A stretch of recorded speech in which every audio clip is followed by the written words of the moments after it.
안녕하세요. 신나는 술 리뷰 시간입니다. 어렵게 오셨어요. 대한민국에서 위스키 하면은 소환되는 몇 분 중 한 분이에요. 현존하는 자타공인 원앤온리 위스키 입문서 싱글 볼트 위스키 바이블 저자십니다. 유성은 사무국장님을 모셨습니다. 반갑습니다.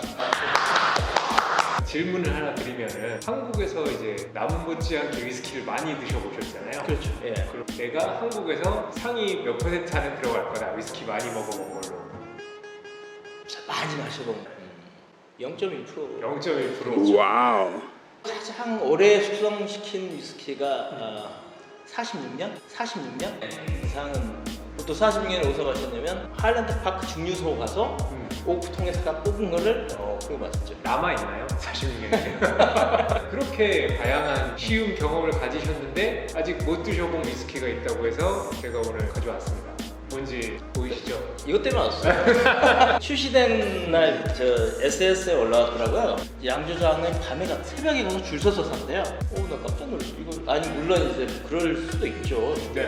우욕도 충만하고 그러면. 근데 도심도 아니고 남양주까지 차를 몰고 가가지고 거기서 이렇게 줄 서서 타셨다 하더라고요. 대표님 말로는 오픈을 안 하고 가지고 있으면 나중에 좀 비싸게 팔 수 있을 거다. 뭐 그럴 수도 있죠. 예전에 뭐 우리가 잠깐 생산했던 뭐 원액하고 주정하고 섞어서 만들었거든요. 예전에 우리나라는 그쵸.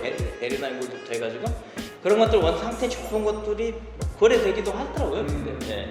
근데 일단은 자체적으로 개인 간의 주류 거래가 불법이라서 그거 팔면 불법이에요? 불법이지 않아요. 왜냐면 주세 때 대표님 불법이래요. 왜냐면 술은 면허가 있어야 팔 수 있잖아요. 네네. 이제 개인 간의 거래 사고 파는 거는 소액이라서 국세청에서 그냥 니들 자가 소비니까 뭐 그냥 뭐 하는데 만약에 이게 국세청에서 이거 돈 되는데 이 규모가 잡혀버리면 다른 나라들은 이미 주류 옥션들이 활성화되잖아요. 네네. 와인도 그렇고 위스키도 그렇고 그래서 오히려 금을 사거나 주식 투자보다 술을 잘 사면 굉장히 수익률이 연수익률이 어떤 것도 20% 이상 넘어가요. 오히려 더 알짜배기. 알짜배기죠 오히려. 뭐 세계 소도비 이런 데들도 주류 경매를 하잖아요. 네네네. 그래서 우리나라의 모 경매 회사도 준비 중이기는 하는데 이게 법이 좀 까다로워서 이게 규제를 푸는 방법이 좀 필요할 것 같더라고요 보니까. 알겠습니다. 일단 이 제품이 이름이 기원이고요. 기원이고 쓰리 소사이어티 증류소에서 나왔고 우리나라 최초의 싱글 몰트 위스키입니다. 맞나요? 네 맞습니다. 근데 이게 위스키가 예전에도 국산 위스키는 있었잖아요. 원액을 생산했었죠. 그러니까 네. 몰트 위스키 원액을 생산을 했었죠. 그 관여하신 분이 이정기 교수님이에요. 지금 이제 오미나라의 대표님 계시고 뭐 문경바람도 만드시고 골든블루 마스터 블렌드시고 윈저도 마스터를 하시고 그분이 아이를 보냈죠 회사에서. 너 다녀와라. 유학을 스코틀랜드로 다녀와라. 헤더바트의 양조 중류 과정을 나오시고 한국에 와서 그 스코틀랜드에서 OEM을 줬어요. 기술자들 다 갖고 기계 중류기 다 갖고 와서 중류를 생산했었죠. 80년대 생산을 했었는데 생산한 원액을 조금씩 섞었어요. 그전에 나왔던 원액 제품들에게다 조금씩 섞어서 이렇게 나왔는데 완전하게 한국에서 생산된 원액만 병입해갖고 나온 제품은 없었어요. 그건 일단 싱글 멀트도 아니고 블렌디드고 또 완전 국산도 아니고. 그렇죠.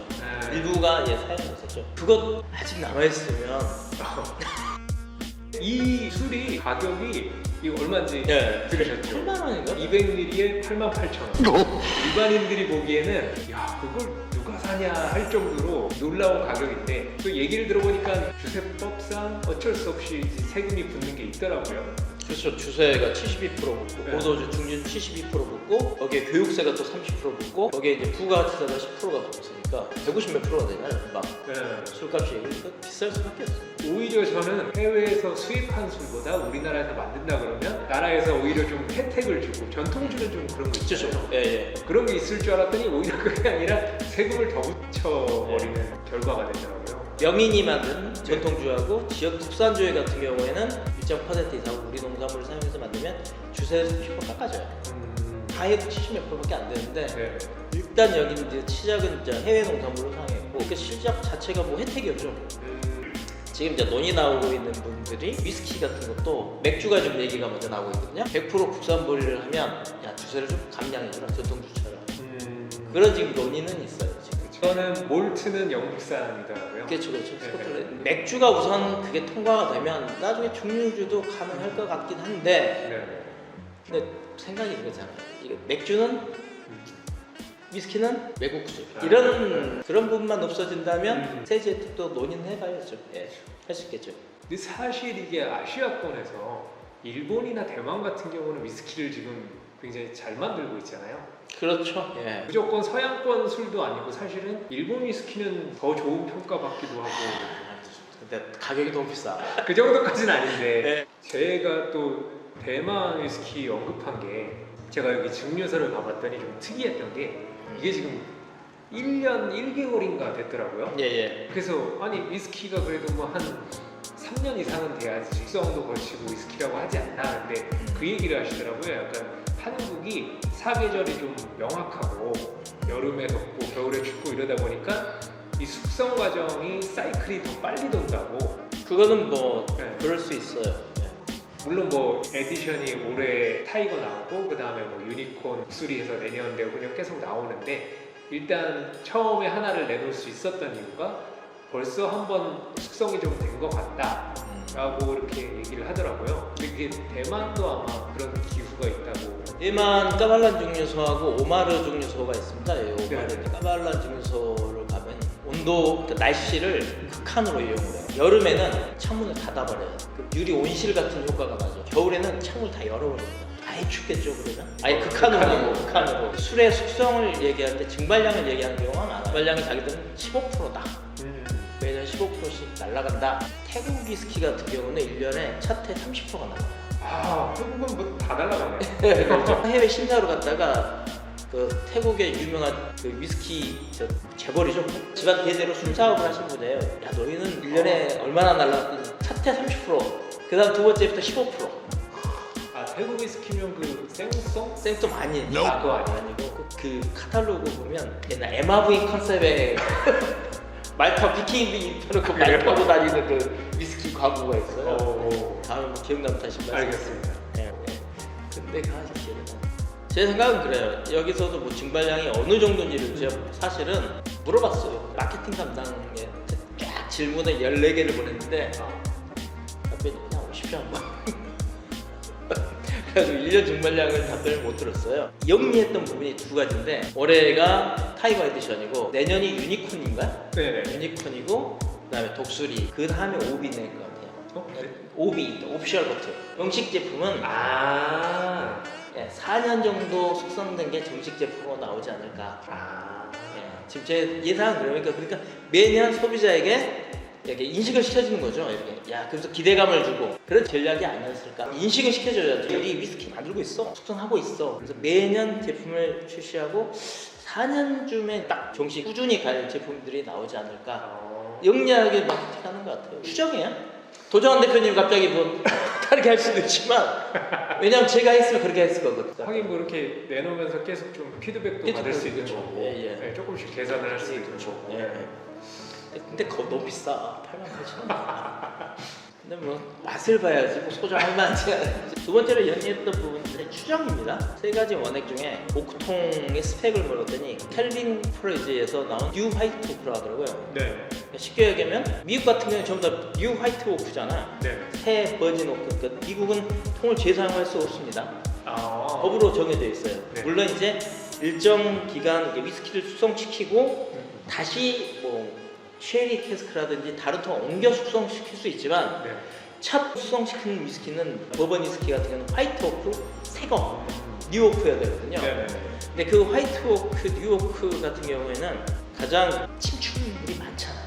프렌치 오크 계열들은 유제놀이라고 해가지고 치과 가면 나는 그 약 치과 냄새 있죠. 소독약 비슷한데 치과 냄새 정향 유제놀 성분들이 많거든요. 스페시하고 막 그래요. 그런 유제놀 향보다는 이 바닐린, 화이트 오크는 바닐린 계열들이 향이 나거든요. 그 바닐린 향들이 사람에게 뭐랄까 좀 누구의 표현으로 하면 누구나 다 좋아하는 향이에요.